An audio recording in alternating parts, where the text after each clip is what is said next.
Good evening. কেমন আছো তোমরা সবাই? আশা করছি সকলে খুব ভালো আছো। আমিও খুবই ভালো আছি, শুধুমাত্র গলার আওয়াজটাই একটু অন্যরকম হয়ে গেছে, গলায় ব্যাঙ ঢুকে গেছে বা গলাটা ভাঙা রেডিও হয়ে গেছে। আর আজ হচ্ছে রবিবার।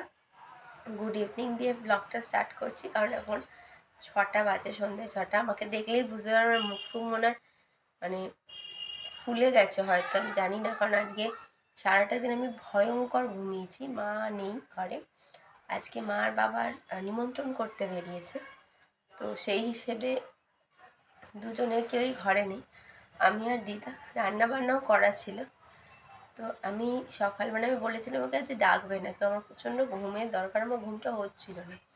আমি সকালে ঘুম থেকে উঠেছি 6টায়, তারপরে তারপর আমি শুয়ে পড়েছি। তারপরে 7:30টায় উঠেছি, উঠে একটু মারা রেডি ফেডি হচ্ছিলো, ওটাই এন্টারটেন করছিলাম তাদের, চা ফা খাচ্ছিলাম।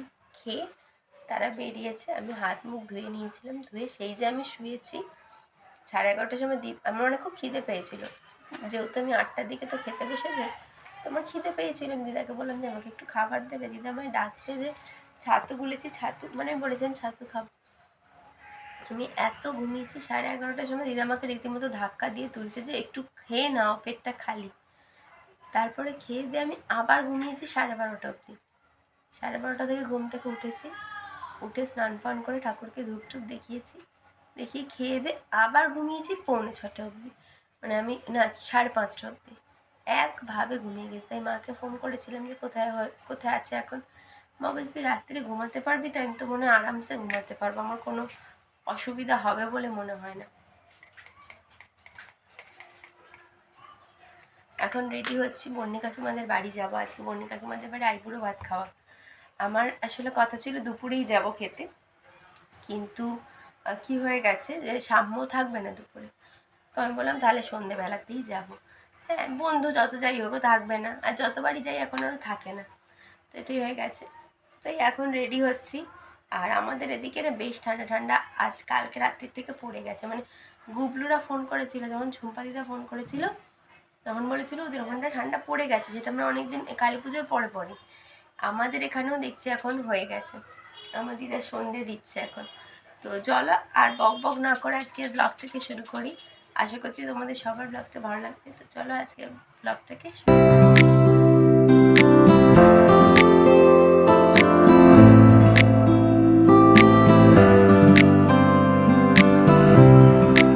আমি রেডি হয়ে গেছি।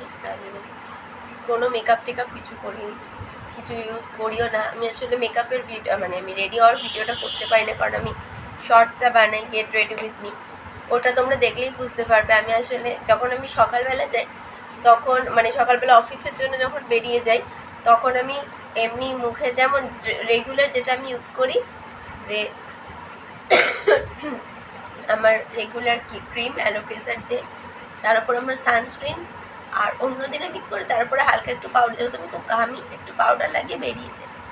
আর এই দিনকে যেদিন আমি একটু আইবুড়ো ভাত খেতে চাই, তারপরে আমি আমার এই একটা জাস্ট হার্বের লিপ অ্যান্ড চিক টিন্ট আছে, এটা খুব ভালো, আমার খুব ভালো লাগে।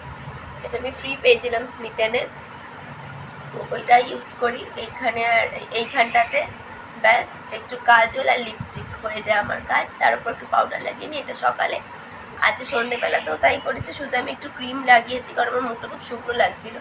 আর আমি অ্যালোকেসার জেল লাগাইনি, আমি নিভিয়ার যে বডি লোশন হয় ওটাই লাগিয়েছি। ব্যাস আমি রেডি।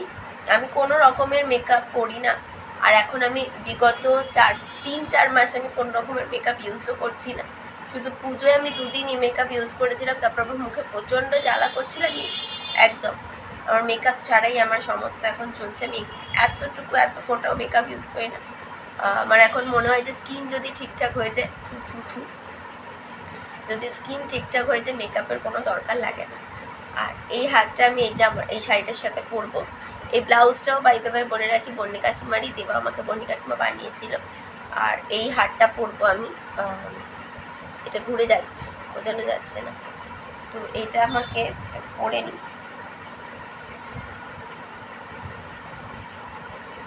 এই হারটাও আমাকে বন্নি কাকিমাই দিয়েছিল। বন্নি কাকিমা পুরী গেছিলো যখন, তখন এবার এত সুন্দর, কিন্তু আমার না কখনো পরা হয়নি, তাই ভাবলাম যে এইটার সাথে এটা পেয়ার করি, ভালো লাগবে। ভালো লাগছে না দিদা? এটাই পরলাম। চলো চুলটা একটু হালকা খোপা করে নেবো, করে এবার বেরোই, বনি কাকিমাদের বাড়ি যাই। এসছি আমি বনি কাকিমাদের বাড়িতে, আর এসে এখন কাকিমার সাথে গল্প জুড়ে দিয়েছি। আর কাকিমা সেই সুযোগে আমাকে দেখাচ্ছে আমার জন্য কী কী কিনেছে, যেগুলো আমার বিয়েতে দেবে। আমি কাকিমাকে বলছিলাম, কাকিমা তোমার চয়েস তো সবসময়ই ভালো, তোমাকে আর আমি কী বলবো যে না এটা পছন্দ হয়েছে ওটা পছন্দ হয়নি, তুমি যা কিনবে আমার সেটাই পছন্দ হবে।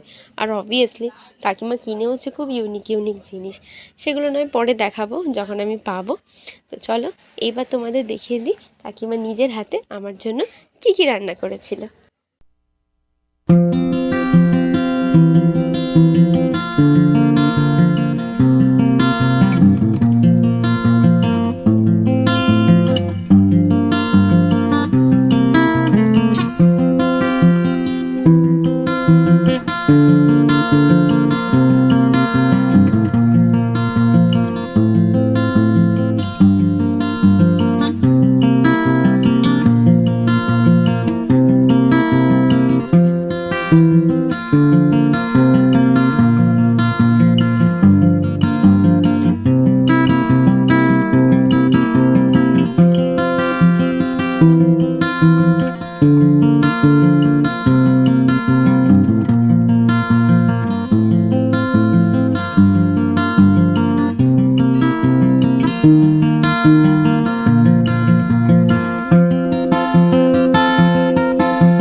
এখন এবার এখানে চলছে আশীর্বাদ পর্ব।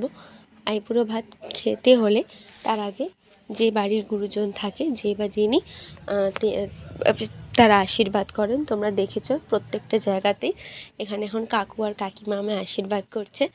আর কি কি খাবার দাবার হয়েছিল এবার আমি বলি। সেটা হচ্ছে ভাত, ভাজা, শাক, কলমি শাক ভাজা, উচ্ছে ভাজা, পটল ভাজা, বেগুন ভাজা, আলু ভাজা, আরও একটা কিছু ভাজা হয়েছিল, কুমড়ো ভাজা, আমি মনে করতে পারছিলাম না।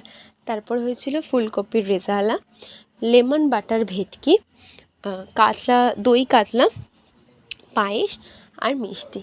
কাকিমার রান্না যে কোনো আমার খুব ভালো লাগে, মানে কাকিমা যেটাই রান্না করে আমি সেটাই পছন্দ করি, ভীষণ ভালোবাসি। কিন্তু আজকে শো স্টপার ছিল যে পায়েস। পায়েসটা কাকিমা সবসময়ই দুর্দান্ত বানায়, কিন্তু আমার যেন সেদিনকের পায়েসটা মানে আমি ভুলতে পারছি না। আমি কি জানি হঠাৎ করে এটা দেখছি, আমি পায়েস এখন ভীষণ ভালোবাসছি হঠাৎ করে খেতে। যেদিন আমার মাসিও খাইয়েছিল সেদিনকেও মাসি পায়েস করেছিল, পায়েসটা আমার ভীষণ ভালো লেগেছে, সেই পায়েসটা আমি খেয়েছিলাম। আজকেও মানে আমি কাকিমাকে, আমি তো অবশ্যই খেতে পারিনি ওখানে বসে, খাওয়াটা সম্ভব হয়নি এত কিছু। তো পায়েসটা আমি বললাম তুমি দিয়ে দাও, আমি কালকে সকালে খাবো। আমি বসেছিলাম কখন আমি পায়েসটা খাবো, এত ভালো হয়েছিল। আর পায়েস ছাড়া রান্নার মধ্যে যদি বলো তাহলে আমি বলবো প্রত্যেকটা ভাজা, মাছ, ফুলকপির রেজালা, প্রত্যেকটা জিনিস ভালো হয়েছিল। কাকিমা চাটনি করেনি, কারণ কাকিমা জানে আমি একদমই চাটনি খাই না বা আমি চাটনি পছন্দও করি না, সেজন্য কাকিমা চাটনিটা করেনি। এটা ভীষণ ভালো জিনিস। আর ছিল মিষ্টি, কাজু বরফি, রসগোল্লা। তো সব কটা দিয়ে আমি জমিয়ে পরিপাটি করে একদম পেট পুরে অনেক খেয়ে এসেছিলাম।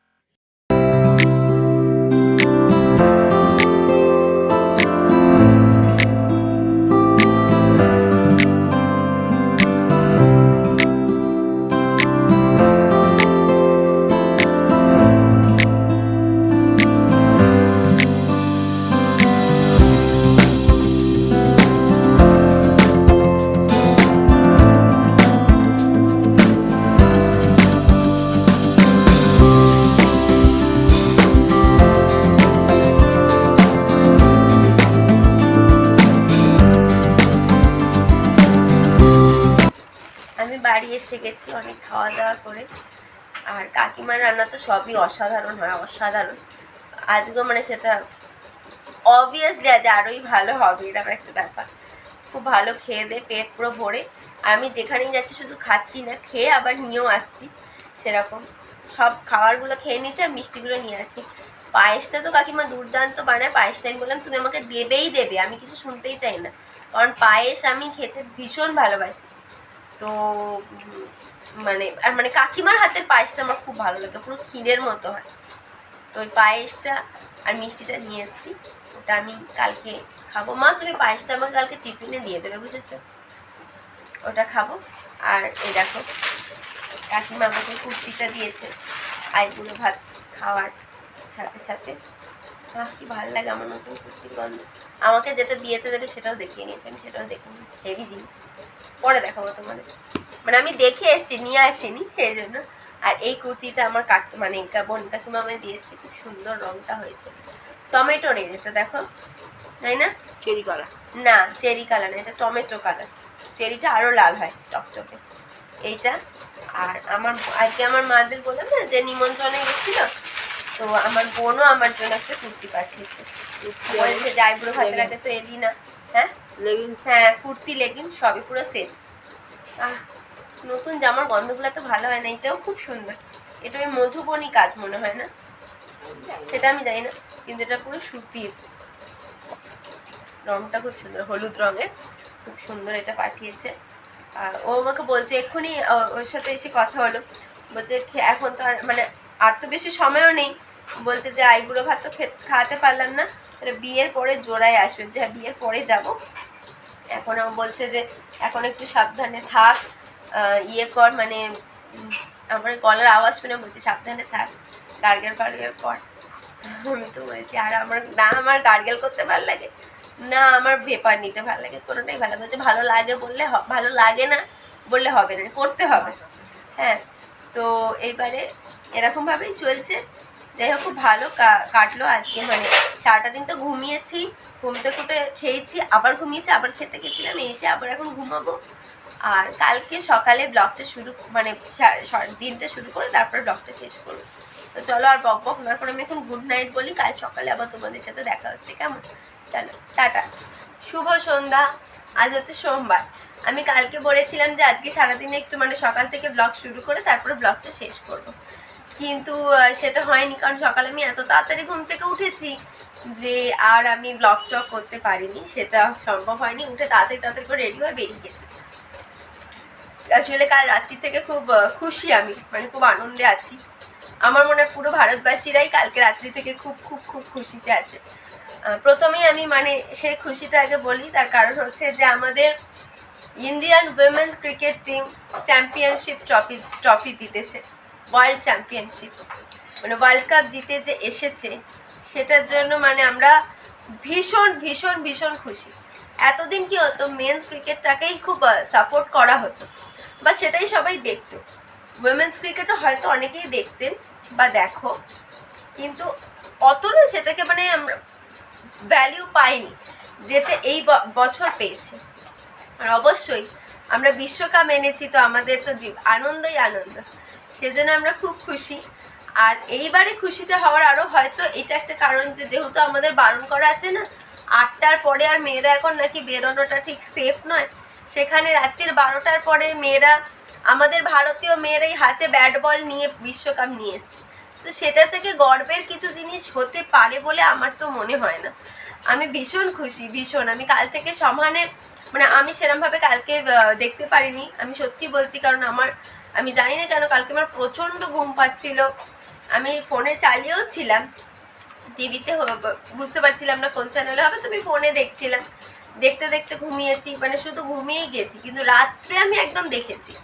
হ্যাঁ, যে জেতার মুহূর্ত ওইখানটা আমি পুরো দেখেছি, ওই যে একটা আনন্দ, ওই জিনিসটা মানে আমি হয়তো ভুলতে পারবো না কোনো দিনই। আমি পার্সোনালি একবার ঝুলন গোস্বামীকে দেখেছিলাম, ঝুলন গোস্বামী তো বাবা, এমনি উনি ঝুলন গোস্বামী তো, আমি দেখেছিলাম আমার আগের কাজের জায়গায়, একবার আমি ওনাকে দেখতে পেয়েছিলাম, কোনো কথাবার্তা সেরম হয়নি, জাস্ট আমি দেখেছিলাম, এবং আমার এত ভালো লেগেছিল ওনার সাথে দেখে, ভীষণ লম্বা চওড়া, মানে ভীষণ মানে আলাদাই একটা ফিলিংস এসেছিল ওনাকে দেখে। তো যাই হোক, আমি তো খুব খুশি। আর আমি আজকে একটা কথা বলতে চাই, সেটা হচ্ছে যে মানে অনেক সময় আমরা অনেককেই শুনি যে মেয়ে বলে এটা করতে নেই, মেয়ে বলে ওটা করতে নেই, মেয়ে বলে কেউ অনেক কিছু করতে পারেনি, হয়তো তার জীবনে অনেক কিছু ইচ্ছা ছিল, তার হয়তো পরিবার তাকে সাপোর্ট করেনি। হ্যাঁ, তো সেই ক্ষেত্রে আমি এইটা বলতে, আমি তো সেই ক্ষেত্রে মানে আগে প্রথমতই আমি নিজের কাছে থ্যাঙ্কফুল, নিজের কাছে থেকে আমার পরিবারের কাছে থ্যাঙ্কফুল, আমি ভগবানের কাছে ভীষণভাবে থ্যাঙ্কফুল যে এই জিনিসটা কোনোদিন আমি ফেস করিনি। আমি ভীষণ সাপোর্টিভ আমার মা বাবাকে পেয়েছি ছোট থেকে। কখনো আমাকে এটা বলেই হয়নি যে তুমি মেয়ে বলে তুমি এটা করতে পারবে না, তুমি মেয়ে বলে তুমি ওটা করতে পারবে না। আমাকে শেখানো যে তুমি মেয়ে, তুমি সব করতে পারবে, এরকম কিচ্ছু নেই যেটা করতে পারা যায় না। সমস্ত কিছু, শুধু তোমাকে ওই ইচ্ছাটা রাখতে হবে, মনের জোরটা রাখতে হবে যে আমি করব। এবং আমি সবসময় বলি যে আমরা খুবই মধ্যবিত্ত, হয়তো মধ্যবিত্ত থেকেও একটুখানি কম, কিন্তু সেই অবস্থাতে দাঁড়িয়েও আমার মা বাবা আমাকে ফুল ফর্মে সাপোর্ট করে গেছে। হয়তো আমি তারা যেমন চেয়েছিলেন আমি তৈরি হতে পারিনি নিজেকে, কিন্তু আমি চেষ্টা করেছি। কিন্তু আমি কোনোদিন এটা বলতে পারবো না যে আমার মা বাবা আমায় সাপোর্ট করেনি বলে আমি এটা হতে পারিনি। সেই ক্ষেত্রে তো মানে আমি আজকে ভীষণ প্রাউড যে আমার মা বাবা, মানে আমি খুব ভালো মা বাবা পেয়েছি, মানে আমার ব্যাকবোন। আর আমি একটা কথা বলতে পারি, যে দাঙ্গালের যে সিনেমায় যে ডায়লগটা ছিল না, যে মারে ছড়িয়া ছোড়ো সে কাম হেকে, একদমই তাই। আমাদের ভারতের মেয়েরা কিন্তু কোনো ছেলের থেকে কম নয়। আর আরেকটা কথা, যে অনেকে এখনো আছেন যারা মনে করেন যে মেয়েদের রান্নাঘরে থাকাটাই দরকার, তার বাইরে থাকাটা উচিত নয়। তাদের ক্ষেত্রে বলছি এবার একটু চোখটা খুলুন। আপনার বাড়ির মেয়েটাও হয়তো আপনি তাকে স্বাধীনতা দিন, সে নিশ্চয়ই ঠিক একটা ভালো কিছু করবে, করে দেখিয়ে দেবে। তখন দেখবেন আপনি সবচেয়ে বেশি গর্বিত হবেন। হ্যাঁ, আর কিছু বলার নেই। আমি খুব খুশি, আমার এত ভালো লাগছে এটা শুনে। আমি তো বারবার মানে ফেসবুকে, ইউটিউবে সমানে আমি ওটা দেখে যাচ্ছি কালকের খেলাটা, বা আমি অনেকগুলো স্টেটাসও দিয়েছি হোয়াটসঅ্যাপে। এত ভালো লাগছে, এত ভালো লাগছে যে হয়তো সেটা আমি বলে বোঝাতে পারবো না। আমার মা ঘুমিয়ে পড়েছিল তখন, বাবা মনে শুয়ে পড়েছিল। আমি সকালবেলা জানালাম, বাবা জিজ্ঞেস করেছিল দেরি করে, আমি বললাম যে আমার কালকে রাত্রে ভালো করে ঘুম হয়নি, দেরি করে। বাবা যে কী হয়েছে, আমি তখন বললাম যে এরকম। তখন বাবা জানতে পারলো। আসলে বাবা আর মা কালকে আমি বলেইছিলাম সারাদিন বেরিয়েছিল হচ্ছে নিমন্ত্রণে, তো দুজনেই ভীষণ টায়ার্ড ছিল। কিন্তু আরেকটা কথা, হ্যাঁ, যেটা হচ্ছে আমি আরেকটা কথাও ছোটোবেলায় শিখেছিলাম, সেটাই মানে আমরা যে নিজের ওপর নিজের গর্ববোধের থেকেও মানে আমি জানি না কেন যে আমার খুব ভালো লাগছে যে আমি অনেক সময় শুনেছি যে, বা এখনও হয়তো ফেসবুকে, ইউটিউবে বিভিন্ন অনেকেই হয়তো লিখছে বা কিছু, সেটা হচ্ছে অনেকেই পরিবারের জন্য অনেক কিছু করতে পারেনি বা করতে দেওয়া হয়নি। অনেকে উচ্চশিক্ষা করতে চেয়েছিল, সেটা করতে দেওয়া হয়নি, কিন্তু হয়তো তারাও সেটা আর এগোতে পারেনি। অনেক সময় যে আমরা বলি যে না যুদ্ধ করে যাও, কিন্তু সেটা তো সবসময় করাটা সম্ভব হয়ে ওঠে না, অনেক কিছু প্রতিকূলতা থাকে। কিন্তু আমি যে আমি এই জিনিসটা যে কখনো ফেস করিনি, সেই জন্য আমার খুব ভালো লাগে। এবং আমার মা আমাকে একবার বলেছিল কিছু একটা, এমনি বিয়ের কথা হচ্ছিল, তখন আমি ছোট, হ্যাঁ, তখন মানে আমি স্কুলে পড়ি, কিছু একটা হচ্ছিল কথা, যে মানে বিয়ে মানে ধরো হয় না যে বলা হয় যে এই পড়াশোনা না করলে তোকে বিয়ে দিয়ে দেবো, এরকম একটা ভয় মেয়েদেরকে সবসময়ই দেখানো হয়। হ্যাঁ, তো আমি এসে বলেছিলাম, বাবা এটা নড়ছে, যে আমি এসে বাড়িতে বলেছিলাম জানো তো মা, আমার কোনো একটা বন্ধুকে, মানে বন্ধু ঠিক বলবো না, মানে আমি শুনেছি স্কুলে এরকম কথা হয়েছে, যেরকম বলেছে। তখন মা বলেছিল বাবা বলেছিল আমাকে যে আমরা কিন্তু তোমার বিয়ে দেব না, তোমাকে নিজের পায়ে দাঁড়াতেই হবে, সে এনি হাও। আর আমার মা বলেছিল নিজের পায়ে না দাঁড়ালে আমি কিন্তু বিয়ের এই কথাটা ভাববই না, আগে তুমি নিজের পায়ে দাঁড়াবে, নিজেকে তৈরি করবে, তারপরেই তোমার বিয়ের কথা আমরা ভাববো। আর একবার আমাকে মা বলেছিল যে নিজেকে এমন তৈরি করো যাতে তোমাকে কোনো ছেলের পিছনে না দৌড়াতে হয়, তোমার পিছনে যাতে কোনো ছেলে থাকে। তো আমার কালকে ওই যখন আমাদের ভারত মানে জিতেছে, আমার না সব কথা আজকে সারাদিন ওইগুলোই মাথায় এসেছে। আমি তখন ভাবছিলাম যে সত্যি আমরা কত মানে মেয়েরাও অনেক সময় খুব লাকি হয়। তো আবারও বলছি যে আমরা আমরা সবাই হয়তো ভীষণ গর্বিত আজকে এটা দেখে যে মানে আমরা জিতেছি। আর একটা জিনিস, ওই যে মানে আমি ফেসবুকে একজনের আজকে ভিডিওতে দেখলাম যে তিনি এটা বলছেন যে একবার ভেবে দেখুন তো, রশ্মিকা মান্দানার হাতে যদি ব্যাট বলের বদলে একটা হাতা খুন্তি ধরিয়ে দেওয়া হতো, তাহলে কি আজকে এই দিনটা হতো? সত্যি তাই। আপনার বাড়ির মেয়েকেও একবার চেষ্টা করে দেখুন যে তার আদৌ হাতা খুন্তির দরকার নাকি অন্য কিছুর দরকার। আর কিছু বলবো না, আমার গলার অবস্থা খুব খারাপ, চেষ্টা করছি এবারে তাড়াতাড়ি চেক করার, কিন্তু কতটা ঠিক হবে বুঝতে পারছি না, কারণ আমার গার্গেল করতেও ভালো লাগে না, আমার ভেপার নিতেও ভালো লাগে না, দেখা যাক। তো চলো আজকে এরমভাবে ব্লগটা শেষ করি। মনে খুব আনন্দ, সেই জন্য হয়তো মুখটাও খুব চকচক করছে আনন্দের চোটে। মা করছে, দেখো আমার মুখটা একটু চকচক করছে। তো চলো আবার দেখা হবে নতুন দিন নতুন ব্লগে। আবার নতুন দিন যে ব্লগটা করবো সেখানে আবার আইবুড়ো ভাত খেতে যাবো। আইবুড়ো ভাত খেয়ে খেয়ে আমার পেটের অবস্থা খারাপ হয়ে গেছে, কিন্তু তাও আমি যাবো। তো চলো আজকের মতো টাটা, গুড নাইট।